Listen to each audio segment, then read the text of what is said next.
মাশাআল্লাহ মাশাআল্লাহ সুবহানাল্লাহ, কি চমৎকার আম, গাছ পাকা আম।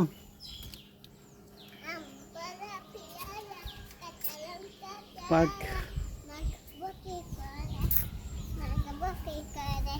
হয়েছে, নিয়ে আসো। এটা ফাঁকছিনি দেখো তো, কি এখানে এটা ফাঁকছিনি একটা, এটা এটা এটা চিরো না, আগে ফাঁকছিনি চাও, চিরো না চিরো না চিরো না, ফাঁকে নেই নাও, একটু ধরো। মাশাআল্লাহ মাশাআল্লাহ আলহামদুলিল্লাহ। দাদা তুমি খুশি? তাহলে তোমার মুখ বেড়ায় কি ওগুলো, মুখে কী রেখে আছে?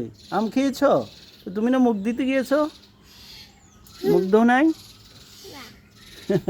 আর খাইবা? আলহামদুলিল্লাহ। আচ্ছা আম পাকা শুরু হয়েছে, এই একটা আম খেয়ে ফেলছে।